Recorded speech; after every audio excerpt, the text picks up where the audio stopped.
Hello दोस्तों, मैं सुभय कुमार। दोस्तों 65th बीपीएससी के लिए जो मैंने 100 नोट्स जो लाता हूं दोस्तों, और गेस क्वेश्चंस भी इससे पहले मैं करंट अफेयर्स के लाया था। आज हम दोस्तों साइंस एंड टेक्नोलॉजी पे है जो गेस क्वेश्चन ला रहे हैं। और इसमें सबसे इम्पोर्टेंट है दोस्तों कि जो साइंस एंड टेक्नोलॉजी से दो क्वेश्चंस पूछे जाते हैं, और ज़्यादातर स्टूडेंट का ऐसा मानना और मेरा ऐसा एक्सपीरियंस है दोस्तों कि जो लोग लिखते हैं वो साइंस एंड टेक्नोलॉजी सबसे लास्ट में ही लिखते हैं। तो क्वेश्चंस कहीं ना कहीं है जो वहाँ पर आपके पास एक डेटा होना चाहिए, ताकि है जो कम समय में आप दो क्वेश्चंस को बढ़िया से लिख सके। नहीं तो इन्हीं का जो तीन पेज लिखाता है, कोई है जो ऐसा ही है जो लिख देते हैं और डेटा बिना मीनिंगफुल डेटा के साथ ही है जो उसको आप भर देते हैं। तो दोस्तों अगर आपके पास डेटा रहेगा तो कहीं ना कहीं है जो आप है जो उसको लिखने में सक्षम हो जाएगा। क्या कि समय कम होता है, लिख तो सब सकता है दोस्तों, लेकिन क्या है कि टाइम की कमी होने के चलते लोग है जो या तो 2 पेज लिखते हैं, 2.5 पेज लिखते हैं, नहीं तो 3 पेज तक जाते जाते हैं जो उनका टाइम खत्म हो जाता है। अगर डेटा हो तो आप है जो उसको समराइज करके उसको 4 पेज कर सकते हैं। दोस्तों आज हम बात करेंगे साइंस एंड टेक्नोलॉजी में। तो 4 पार्ट को उठाए हैं दोस्तों, जिसमें 4 पार्ट में आपका 2 क्वेश्चन है, जहां से निश्चित रूप से मुझे ऐसा उम्मीद है कि क्वेश्चन से जो आ जाएगा। फर्स्ट टेक्नोलॉजी, दूसरा health and organisation, third global warming और चौथा डिफेंस एंड न्यूक्लियर एनर्जी।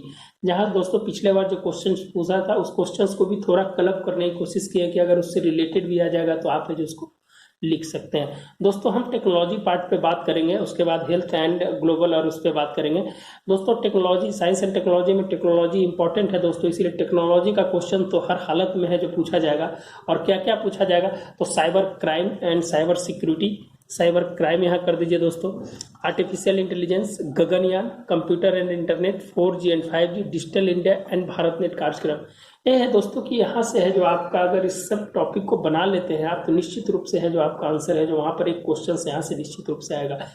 दोस्तों साइबर क्राइम क्या है जानते हैं कि एक कंप्यूटर एक अपराध है, और एक अपराध के माध्यम से ईमेल हो गया, स्पैम हो गया, फिशिंग पेज के माध्यम से हो गया, नेटवर्क के माध्यम से हो गया, किसी प्रकार से है जो अनऑथराइज है जो साइबर क्राइम के रूप में है जो लोग है जो इसको अंजाम देते हैं।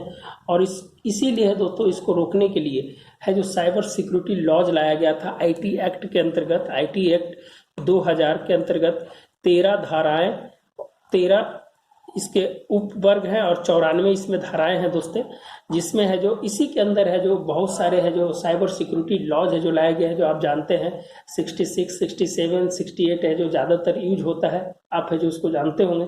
और दूसरी चीज़ है कि दोस्तों साइबर सिक्योरिटी जो लॉज था 2013 में लाया गया था, और प्रधानमंत्री मोदी जी ने 15 अगस्त 2020 को इसमें है जो बदलाव किए, जो 2020 है जो इसमें बदलाव करने की बात किया गया था। इसके लिए CERT है जो इसको है जो कंप्यूटर इमरजेंसी रिस्पांस टाइम बोला जाता है या टीम बोला जाता है दोस्तों, जिसके माध्यम से इसका जो पूरा कंट्रोल किया जाता है। एक है जो हब बनाया गया है साइंस एंड टेक्नोलॉजी डिपार्टमेंट के माध्यम से।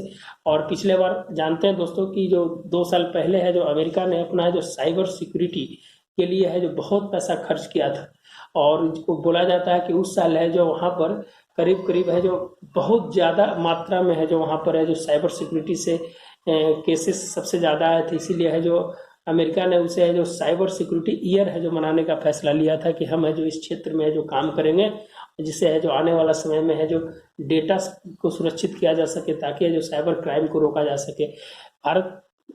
भारत में भी है तो दोस्तों साइबर सिक्योरिटी लॉ 2020 है, जिसमें है जो बहुत सारी चीज़ें जो नेटवर्क स्तर पर होता है, या तो आपको फ़ोन कॉलिंग किया जाता है, या तो आपको डेटा को हैक कर लिया जाता है। आप जानते हैं कि इथिकल हैकिंग ये सब चीज़ होती है। तो ये सब चीज़ है जो दोस्तों आपको साइबर सिक्योरिटी में आपके अंतर्गत है जो आपको लिखना पड़ेगा। और इसमें एक्ट है जो 2-3 एक्ट है जो डाल दीजिएगा। और दूसरी चीज़ है कि अभी वर्तमान में दोस्तों आपको पता होगा कि झारखंड का एक जगह था जामतारा, फिर है जो गिरिडीह, एक बहुत बड़ा हब बन चुका था दोस्तों। लोगों को फ़ोन करके वहाँ से फ्रॉड कॉल करके या हैकिंग करके आपका पिन है जो किसी तरह से है जो आपका जो गुप्त पिन होता था उसको है जो लेकर है जो ऑनलाइन शॉपिंग करते थे, जिसके कारण फ्रॉड की संख्या जो बहुत ज़्यादा बढ़ गई थी। इसीलिए दोस्तों कि 2013 में सुप्रीम कोर्ट भी है जो एक है जो गाइडलाइन जारी किया था कि डेटा का सुरक्षा करना बहुत ही इंपॉर्टेंट है। डेटा प्रोटेक्शंस, डेटा लोकलाइजेशंस और डेटा सोवरेनिटी की बात है जो बी कृष्णा समिति रिपोर्ट 2013 में और आरबीआई के गाइडेंस पे है जो किया गया था। तो दोस्तों ये तो बहुत लंबी चौड़ी बातें हो गई है यहाँ पर, लेकिन आप है जो कुछ इसके छोटे छोटे पॉइंट है जो बना लीजिएगा ताकि जो इसको लिख सकते हैं।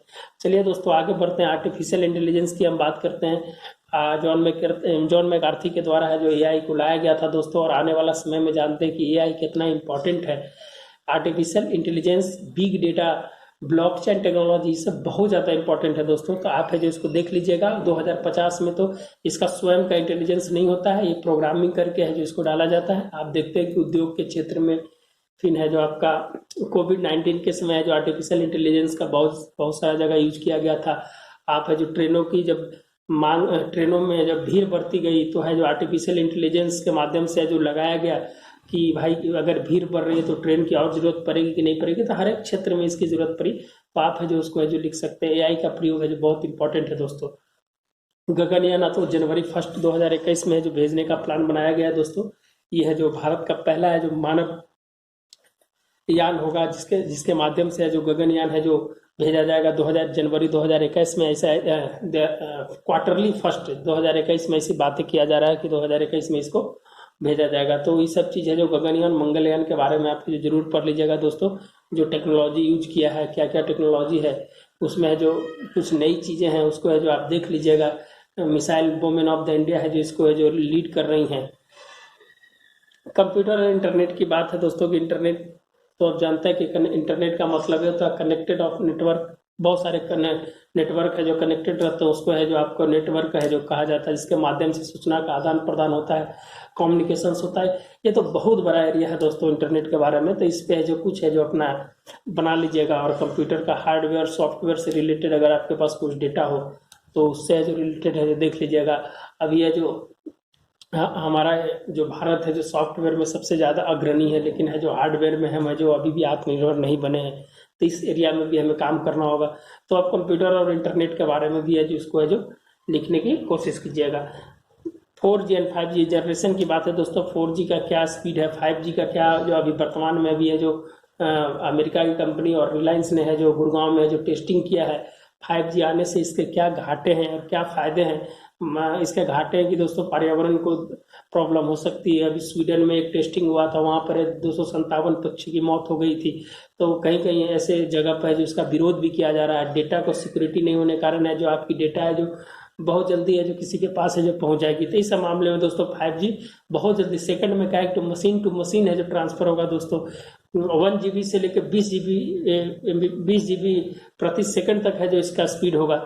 तो कहीं ना कहीं दोस्तों की टेक्नोलॉजी है तो उसका एक मानव विकास तो किया है, लेकिन उस विकास की अगर सिक्योरिटी नहीं हो तो उस विकास भी है जो नकारात्मक साबित हो जाती है।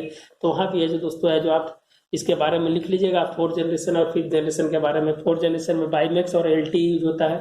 ये डोकोमो सबसे पहले जो दक्षिण कोरिया कंपनी है जो डोकोमो है जो सबसे पहले इसको लॉन्च किया था। तो है जो दोस्तों इसको देख लीजिएगा। अभी एक 4G को है जो दोस्तों चांद पे भी है जो टेस्टिंग करने की बात है जो नोकिया ने बोला है नासा के साथ। तो सब चीज़ें नया नया डेटा है उसको भी लिख लीजिएगा। डिजिटल इंडिया 2016 में कार्यक्रम इसके 9 स्तंभ है दोस्तों। कैसे है जो इसको दूर दराज तक है जो पहुंचाना है, ई गवर्नेंस को लाना है, गुड गवर्नेंस में बदलना है, जिसके कारण है जो लोग है जो ट्रांसपेरेंसी आए, अकाउंटेबिलिटी बढ़े, लोगों को है जो काम अच्छा से हो, लोग डिजिटली साक्षरता हो, राष्ट्रीय डिजिटल साक्षरता मिशन, ई कॉमर्स, MSME में कैसे बढ़ावा हो। तो ये सब चीज़ें दोस्तों डिजिटल इंडिया के माध्यम से जो आप है जो इसमें लिख सकते हैं। भारत नेट कार्यक्रम है जो 15 अगस्त 2020 को ही मोदी जी ने बोला था कि 6 लाख गाँव तक है जो पहुँचाया जाएगा। 2018 में इसको स्टार्ट किया गया था दोस्तों। अभी पहले 2.5 लाख गाँव तक रखा गया था, अभी इसे 6 लाख तक बढ़ा दिया गया। बिहार में 45,000 गाँव तक करना है और 30,000 कॉमन सिविल सेंटर है जो खोलना है। तो ये सब चीज़ है जो आप है जो डेटा बिहार सरकार की डेटा को भी है जो आप है जो इसको है जो लिखने की कोशिश कीजिएगा ताकि है जो तो टेक्नोलॉजी के पार्ट में इतना बहुत ज़्यादा इंपॉर्टेंट हो गया दोस्तों। अगर आप वायरसेस से रिलेटेड अगर कुछ लिखते हैं तो उसको भी है जो आप लिख लीजिएगा। बाकी जो नया नया रेंसमवेयर जो अभी नया नया जो वर्ड आया था उस चीज़ को भी थोड़ा देख लीजिएगा। जो रेंसमवेयर के माध्यम से है जो कैसे है जो फाइल को लॉक कर देता था, उसके बाद है जो आपको इसके बिटकॉइन में है जो पैसा मांगता था। तो ये सब चीज़ें जो कहीं ना कहीं है जो अभी हाल फिलहाल में है जो ट्विटर को मोदी जी के ट्विटर को ही हैक कर लिया गया था। फिर है जो बहुत सारी चीज़ें मिनिस्ट्री ऑफ डिफेंस की डेटा को है जो हैक कर लिया था। तो ये सब चीज़ें दोस्तों कहीं ना कहीं फेक न्यूज, ये सब चीज़ें जो आपको पूरा टेक्नोलॉजी से रिलेटेड है, ये सब चीज़ को आपको लिखना है ताकि जो आपका टेक्नोलॉजी का पार्ट है जो पूरा हो जाए। दूसरा हम बात करेंगे दोस्तों हेल्थ एंड ऑर्गेनाइजेशन की। छोटा छोटा टॉपिक जरूर बना लीजिएगा दोस्तों एग्जाम से पहले, ताकि आपको पढ़ने में आसानी हो। Zoonotic disease, corona, WHO, Bihar चमकी बुखार, 21वीं सदी और हेल्थ इंफ्रास्ट्रक्चर की बात है जो दोस्तों इसमें हम करेंगे। आप जानते हैं दोस्तों कि अभी जो कोरोना है सबसे इम्पोर्टेंट है, जो हेल्थ एंड ऑर्गेनाइजेशन से इस क्वेश्चन को पूछ सकेगा कि जो भी है जो संक्रामक बीमारी है, जिसको जो जोनोटिक डिजीज है जो बोला जाता है, जो है जो लगातार बहुत तेजी से जो फैलता है, सांस के द्वारा अगर छींक देते हैं तो अगर किसी के ऊपर चला गया तो उसका है जो बीमारी को जो तुरंत है जो ऑब्जर्व कर लेता है। तो इस सबको जो किसी माध्यम से है जो मनुष्य के अंदर है जो प्रवेश कर जाए, और उसमें है जो कोरोना है जो सबसे ज़्यादा जो भयानक भी साबित हुआ है दोस्तों 1918 के बाद है जो अभी ये जो ऐसा संक्रमण है जो 100 साल के बाद ऐसे बोला गया है कि ऐसा फैला है स्पेनिश फ्लू के बाद। तो कोरोना को आप जानते हैं दोस्तों 11 मार्च 2020 को है जो WHO ने इसे जो वैश्विक महामारी घोषित कर दिया था, और इसके लिए जो भारत सरकार ने भी है जो लॉकडाउन लगाया था महामारी रोग अधिनियम 1897 और डिजास्टर एक्ट 2005 के अंतर्गत।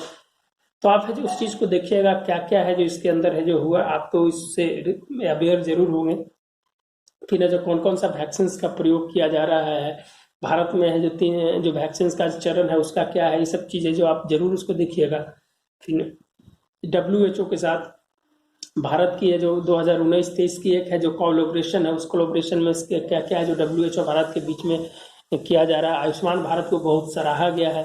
एग्जीक्यूटिव डायरेक्टर अभी जो बने हैं डॉक्टर हर्षवर्धन, उन्होंने है जो बताया कि भारत में है जो जितने भी जो वैक्सीन हैं जो सब है जो करीब करीब है जो दूसरा और तीसरा ट्रायल में चल रहा है, और उम्मीद है कि आने वाला समय में है जो क्वार्टर फर्स्ट में है जो ये आ जाएगा और 30 करोड़ लोगों को वैक्सीन होगा। इसके लिए EV नेटवर्क है जो चलाया जा रहा है दोस्तों, इलेक्ट्रॉनिक वैक्सीनेशन नेटवर्क करके है। जिस तरह से चुनाव कराया जाता है उस तरह से है जो इसको पहुंचाया जाएगा। तो ये सब चीज़ है दोस्तों की वो आप है जो WHO और इंडिया की जो स्थिति है उसको है जो जरूर आप देख लीजिएगा। और बिहार में है जो चमकी बुखार से रिलेटेड जो समस्याएं थी जो आती थी, उससे है जो बिहार अभी है जो निश्चित रूप से है जो इसके लिए इंफ्रास्ट्रक्चर है जो मुजफ्फरपुर में है जो बनाया था, और 100 से 200 बेड का एक नया प्रकार का है जो बेड वहाँ मुजफ्फरपुर में बनाया है, ताकि जो हेल्थ इंफ्रास्ट्रक्चर को बढ़ाया जा सके। तो ये सब चीज़ें दोस्तों कि आप कोरोना के बारे में जितना आपको हो वो चीज़ है जो आप है जो उसको पूरा कीजिएगा। RT-PCR टेस्ट, एंटीजन टेस्ट, ये सब चीज़ है जो फेलुदा टेस्ट, ये सब चीज़ें जो आप जरूर है जो पढ़ के जाइएगा, ताकि जो आपका आंसर है जो वहाँ पर है जो क्रिप्स बने आंसर। तो बहुत सारी चीज़ें दोस्तों कोरोना के अंदर तो आप है जो जितना लिखेंगे उतना कम है, लेकिन आप कोशिश कीजिएगा कि सब कुछ छोटा छोटा एक बना के रख लिया जाए। ग्लोबल वार्मिंग से क्वेश्चन जरूर रहेगा दोस्तों, जिसमें आपका प्लास्टिक कचरा का रहेगा, पराली रहेगा, एयर क्वालिटी इंडेक्स रहेगा, NGT ने क्या बोला है, भारत एंड बिहार के स्थिति क्या है, जलवायु परिवर्तन, पेरिस समझौता, ये सब चीज़ है जो दोस्तों आपको है जो निश्चित रूप से दिल्ली में जिस तरह से देख रहे हैं दोस्तों कि NGT ने, सुप्रीम कोर्ट ने सो कॉज मोटो लेकर है जो बोला है कि किसी हर हालत में है जो यहाँ पर रोकना होगा। क्या है कि पार्टिकल मोटकुल 2.5 का जो रेंज है दोस्तों 400 450 के आसपास है जो अति गंभीर स्थिति में जो पहुँच गया है। इसीलिए कहा गया है दोस्तों कि वहाँ पर रोकने के लिए निश्चित रूप से है जो सुप्रीम कोर्ट ने बोला है कि आपको या तो दिल्ली के जितने भी एरिया है उस एरिया में 100 किलोमीटर तक का जो एरिया है उसमें जो पूरा लागू करना होगा। फिर है जो अभी 2-3 अभियान है जो युद्ध ऑपरेशन युद्ध करके जो दिल्ली सरकार ने चलाया है।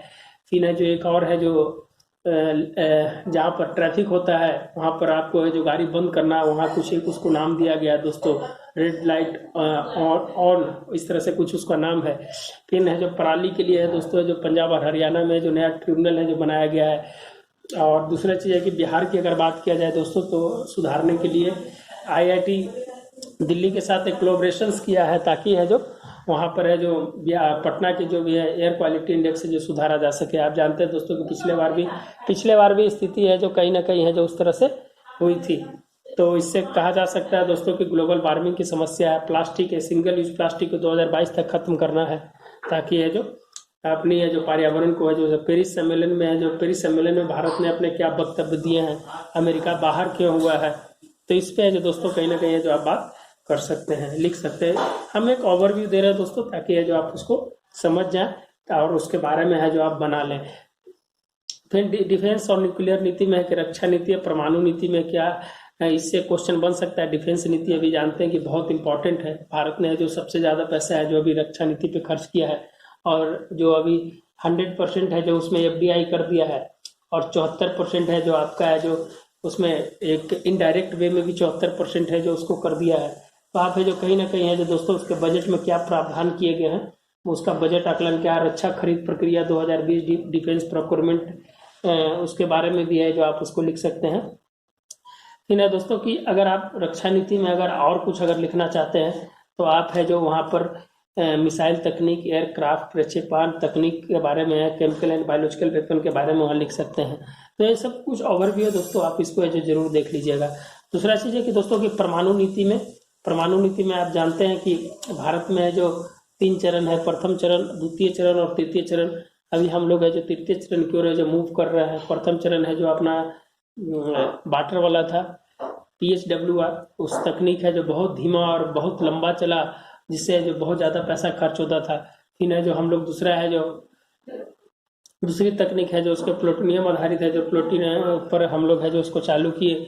उसके बाद है जो हमारे के यहाँ जो थोरियम ज़्यादा है, उसमें जो तीसरा चरण में थोरियम ज़्यादा है। केरल के आसपास जो निचला इलाका है आपका दक्षिण का, उससे है जो हम अभी है जो उस पर है जो काम कर रहे हैं। तो ये है जो परमाणु नीति में है जो आप है जो ये सब चीज़ को लिख सकते हैं।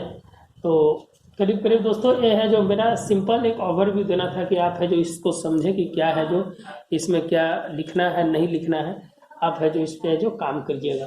तो दोस्तों अगर किसी प्रकार का अगर कोई टॉपिक होगा, किसी में कोई टॉपिक अगर आपको चाहिए तो आप है जो जरूर है जो कमेंट बॉक्स में दीजिएगा, आपको है जो उसको टॉपिक मिल जाएगा। तो दोस्तों ठीक है, मिलते हैं नए वीडियो के साथ। वीडियो ज़्यादा लंबा नहीं है, गेस क्वेश्चन है तो वीडियो ज़्यादा लंबा नहीं होना चाहिए। तो ठीक है दोस्तों, मिलते हैं नए वीडियो के साथ। धन्यवाद।